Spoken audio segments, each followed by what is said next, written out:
Season 3 of Dragon Ball Z Kakarot DLC starts and ends with Dragon Ball Daima. Part 2 just came out, bringing this season to a close, and I just spent all night playing it. I managed to finish all the main story while doing most of the side missions and some collectibles and other side activities, as well as some post-game content. Daima Part 2 was one of the most predictable pieces of DLC I've ever played for Kakarot, but that's not necessarily a bad thing. It's just that after 8 DLC packs, you kind of know what to expect. You know how these things go, and CC2 delivered in every way you think they did, but missed that special surprise, that special cherry on top of the cake that they usually bring us with their best DLC packs. While part 1 of Daima felt like it was more exploration focused, with the biggest area they've ever done in the DLC pack at the cost of boss fights, part 2 is a lot more balanced. The exploration zone isn't as big, but it's packed with a lot more boss encounters. And even though this DLC was predictable, it did have its moments where it surprised me. For instance, there are some new enemy types that are definitely interesting, and perhaps for the first time, I actually felt like the difficulty was challenging from the start. So let's talk about it all, starting with the story. This DLC begins on Goku vs Tamagami 3 and goes until the end of Daima. So it starts with pretty much the same boss fight where we ended part 1 DLC. Even with the same cutscenes, only this time, instead of it being the final challenge, it works as a tutorial battle. The tutorial battle though didn't stop me from dying. This was my first experience with how they adjusted hard difficulty for this DLC, but at this point I just blamed it on not remembering the controls. The main story is still fully voice acted, still told through a few different types of cutscenes. You got the simpler cutscenes with the big subtitles and small animation work on the models, mostly just doing some idling and small movements to make them look alive. Then you have the mid-tier animations, usually reserved for more important storytelling moments. And of course, during the major combat encounters, that's when you get the full CyberConnect 2 treatment. And once again, they did not disappoint, especially during the fights against Goma.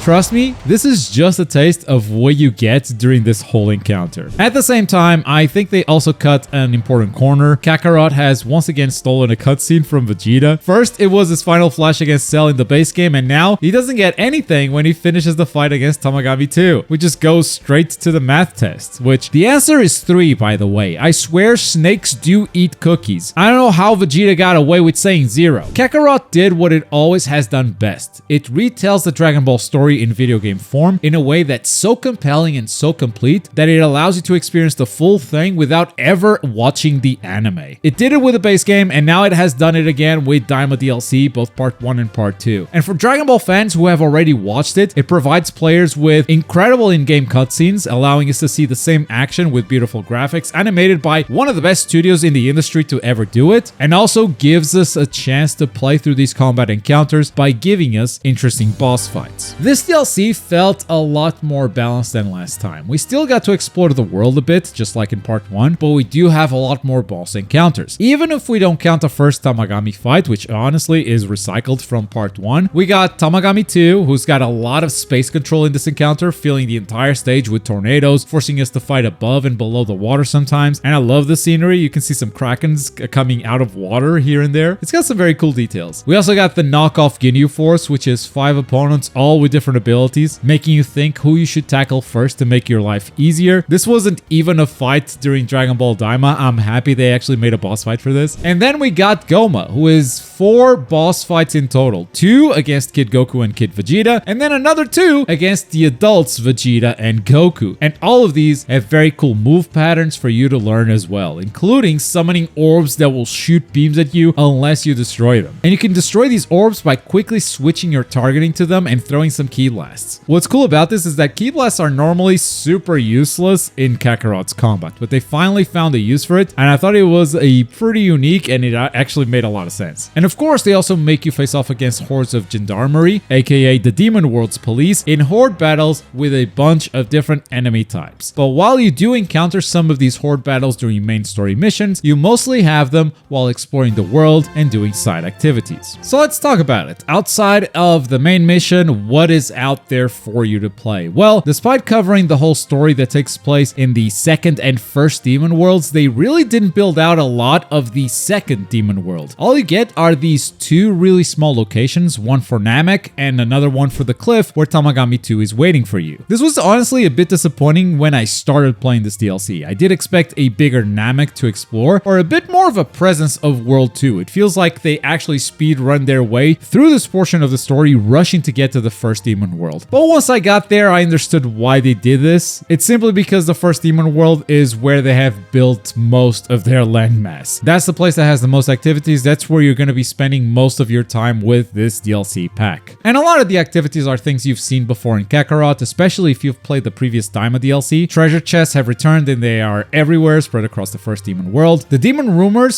still are a collectible you can find, and they still trigger a fully voiced, very short cutscene, and that is in addition to the usual orb collecting and ingredients and fishing for cooking. The first Demon World is also very populated by enemy Demon World police. If you run into them, you may get a group battle, or if you approach a base, you will get a horde battle. Now, bases are brand new to this DLC, but they're also kinda not, because all bases are is a simple horde battle that is protecting some treasure chests. So it's hard to call this brand new when it's more like two gameplay elements that they put together. Still, these bases have some very good rewards. It's actually where you'll find most D medals, which are necessary for learning new moves, so at the very least, it's made D medals much easier to find. The coolest part about these new horde battles though is that they actually feature some new enemy types. There are officers that can summon planes that do bombing runs or shooting sweeps. There are also tanks that have a variety of attacks, amongst other police types with brand new attacks that apply status debuffs that were first introduced in part 1 of the DLC. These status debuffs will absolutely melt your health bar on hard difficulty, and they're a big part of why this difficulty felt much better this time around compared to the previous DLC, where no matter how hard I tried to make the game, it was always a walk in the park. So that was a welcome surprise, and honestly the biggest surprise for me out of this entire DLC. Finally, they still do sub-stories or side missions if you want to call them that. These are still not voice acted, they tell smaller stories. Usually I think they are pretty funny. Personally, I think they are worth doing mostly for the writing, but also for the rewards, which are very meaningful. Many of these quests give you brand new passive skills for your characters. Gameplay wise though, they can be a bit hit and miss. There are a couple of fetch quests in this one that I don't think are particularly fun, but in total, there are 7 new side missions in this whole DLC, and so far from the ones I played, they've been pretty funny. But all of this content you can play not just with Goku, but also with Vegeta and a few supports. So let's talk about characters and abilities. If you're coming from part 1, I am sorry to tell you, but your talents are all gone. They are treating this Goku as brand new, even though his abilities at the start are pretty much the same ones that you've already learned in part 1 of the DLC. The reason for them to do it this way is very simple. Daima Part 2 can be bought separately, so some players will be playing this without having played part 1, and if that's the case, you can't balance the game who already has a beefed up Goku. Still, if you've played the part 1 DLC, it will sting when you see this talent tree completely empty. Now, Goku isn't entirely the same. Over the course of this story, he does unlock a few new things. For instance, he gets Super Saiyan 3 and then he gets Super Saiyan 4 as well. And he also has a new Kamehameha that he can charge before shooting to make it stronger. And if we look deeper into it, we can find a few more differences, especially in passive skills. They added a lot of new passive skills in this DLC, but for the most part, this will feel like the same Goku that you had in part 1. Vegeta, on the other hand, they went crazy with the amount of new moves. He comes equipped with a full brand new kit, with the exception of a Gallic gun, but of course you gotta give him a Gallic gun, and he can unlock a lot more through his talent tree and training. I ended up playing a lot of the exploration with Vegeta, because during most of the story, you actually only have Super Saiyan 2 on Goku, so playing as Vegeta just felt a lot better, because, you know, you have Super Saiyan 3, you gotta use it. And I honestly liked him a lot as a character. On top of that, Glorio and the Supreme Kai are still there as supports. Panchi, however, is gone. I didn't see her at all this time around, but I guess with 4 characters already, they didn't see the need to add another guest to the list. That said, you're probably asking, what about the adults? What about the adult version of Goku and the adult adult version of Vegeta? Well, the adults are only playable during the Goma boss fight. But it's kind of interesting. They made a full brand new moveset for both Super Saiyan 3 Vegeta and Super Saiyan 4 Goku. So they are fully brand new playable characters, but they are treated as a story mode only moment because you only really get them for that one fight. So outside of that fight, you cannot customize their skills. They do not have a talent tree. You cannot change anything whatsoever. But as soon as you begin that fight, you just have a completely brand new character that carries over the level of the Goku and Vegeta you've been leveling up so far. It's honestly kind of crazy that they built 2 entire characters just for one fight each. It honestly makes that story moment feel even cooler. But if you were expecting them to be fully playable and customizable RPG characters, then that's simply not going to be the case here. That said, you can actually play them more than just the one time if you want to keep playing after you finish story mode going into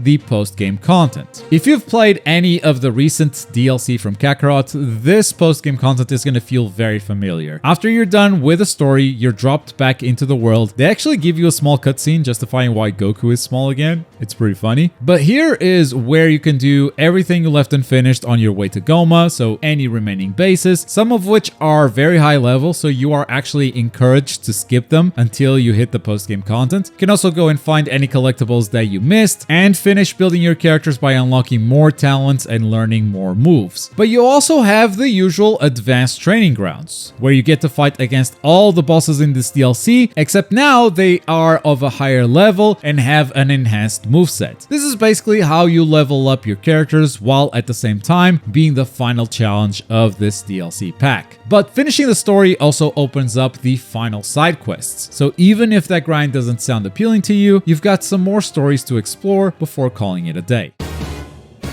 I think Daima 2 played it pretty safe.